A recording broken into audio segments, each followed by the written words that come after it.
Okay, belly లలితక్కని చూసిరా? Belly లలితక్కని చూసిరా? ఇప్పుడు బెల్లి లలితక్క వస్తా ఉంది. బెల్లి లలితక్క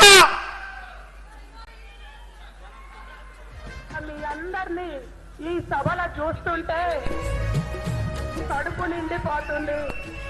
మా బీసీ ఆడబిడ్డలు, అన్నదమ్ములు అందరికీ ఉద్యమాభివందనాలు. నన్ను గుర్తుపట్టిందా? అవును, నేనే మీ బెల్లి లలితక్కను. ప్రత్యేక తెలంగాణ కావాలి, మా బీసీలకు రాజ్యాధికారం కావాలి అని పోరాటం చేసినందుకు పాలక రెడ్లు నన్ను ముక్కలు ముక్కలుగా నరికేసిండ్రు. మీకు దూరమయ్యి 27 ఏళ్ళు గడిచింది. నేను కూడా ఇదే జూనియర్ కాలేజీ గ్రౌండ్ లో సభ పెట్టి మన సోదరులందరినీ ఒక్కటి చేసిన, కానీ చంద్రబాబు మాధవరెడ్డికి అది నచ్చలే. అందుకే నేను మీకు దూరమైన ఏదైతేంది. ఇన్నేళ్ల తరువాత మన తమ్ముడు మల్లన్న బీసీల రాజ్యం రావాలని మీ అందరినీ ఈడికి తీసుకొచ్చిండు. మన బతుకులు మారాలంటే, మన గోసలు తీరాలంటే అది మన ప్రభుత్వం వస్తేనే అవుతుంది. ఇప్పుడున్న వాళ్ళంతా దోపిడి దొంగలే. అన్నలారా జాగ్రత్త, మల్లన్న తోకల నడవండి, మన తెలంగాణ రాజ్యాధికార పార్టీని గెలిపించుకోండి.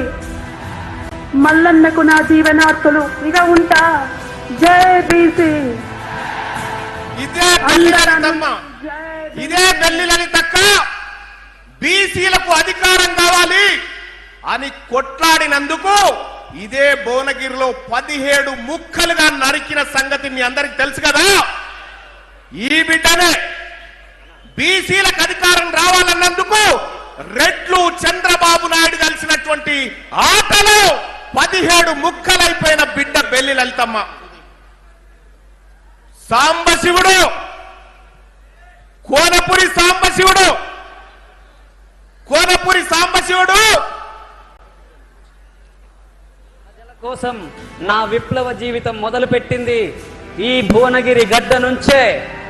ఇప్పుడు మళ్ళీ ఈ గడ్డ మరో ఉద్యమానికి ఊపిరిపోయడం చూస్తుంటే దోపిడి పాలన అంతం కాలేదని అర్థమైంది.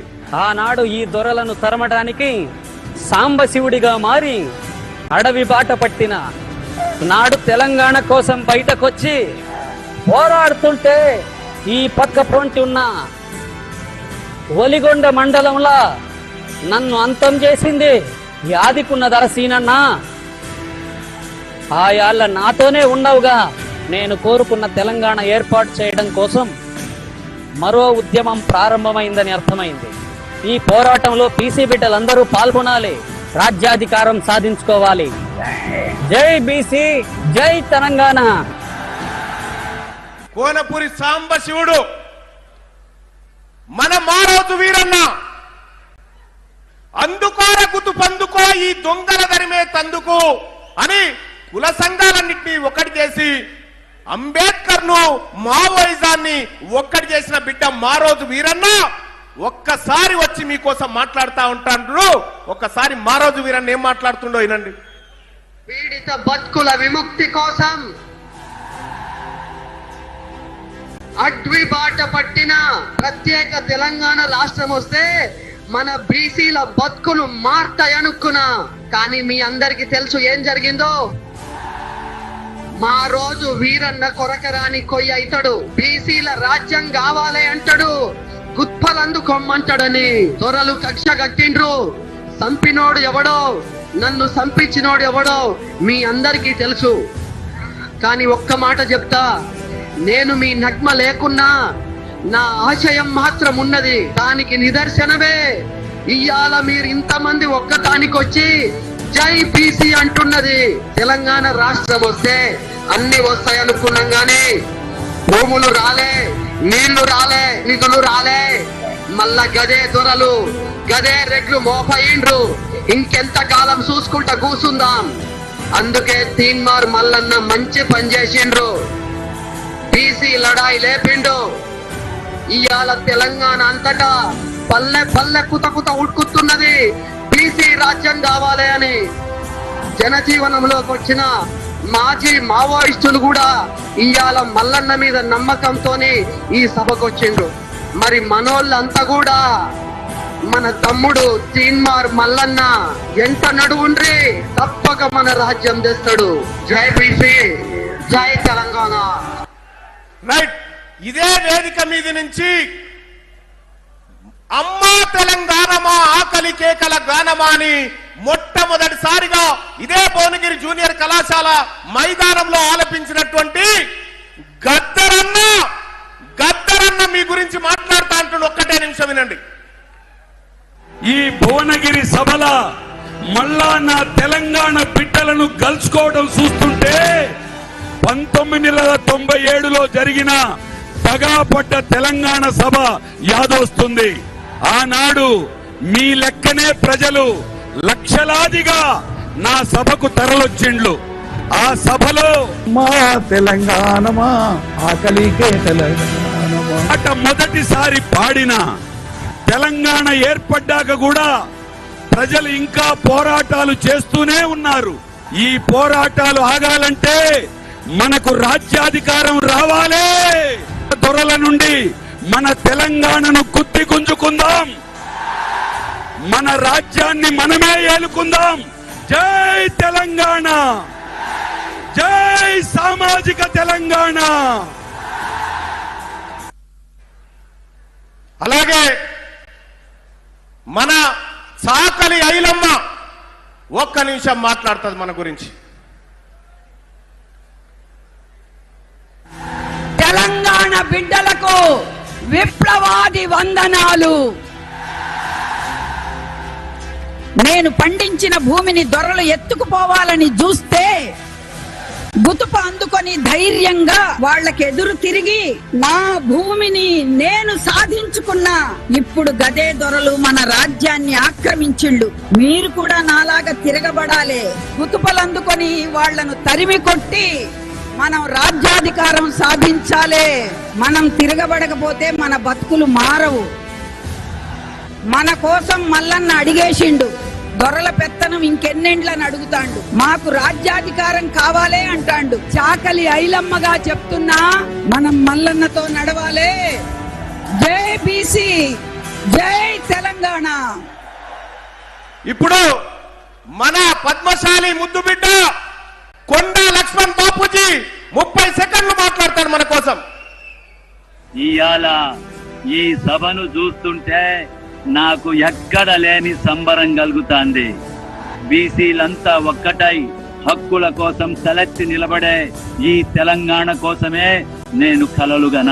పదవుల కోసం కాదు, బీసీల గౌరవం కోసం కొండా లక్ష్మణ్ బాపూజీగా పోరాడిన బీసీలకు రాజకీయంగా గుర్తింపు రావాలని, సమాన అవకాశాలు దక్కాలని మంత్రి పదవికే రాజీనామా చేసిన. గుర్తుపెట్టుకోండి, జనాభాలో పెద్ద సంఖ్యగా ఉండటం మాత్రమే గొప్ప కాదు. ఆ సంఖ్య అధికార పీఠంపై కూసున్నప్పుడే చరిత్ర మారుతుంది. బీసీ బిడ్డ నాయకత్వంతో ఈ రాష్ట్రం ముందుకెళ్లే రోజు నాకు కనిపిస్తా ఉంది. ఈ సభ నుంచి ఒక సంకల్పం తీసుకెళ్ళండి. 2028లో బీసీ ముఖ్యమంత్రి అయి తీరుతాడు. జై బీసీ, జై తెలంగాణ. Thank you.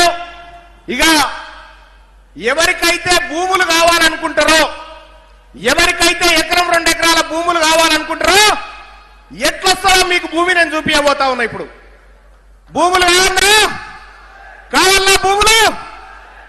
ఇక అస్సలు లెక్క ఇప్పుడు వచ్చింది.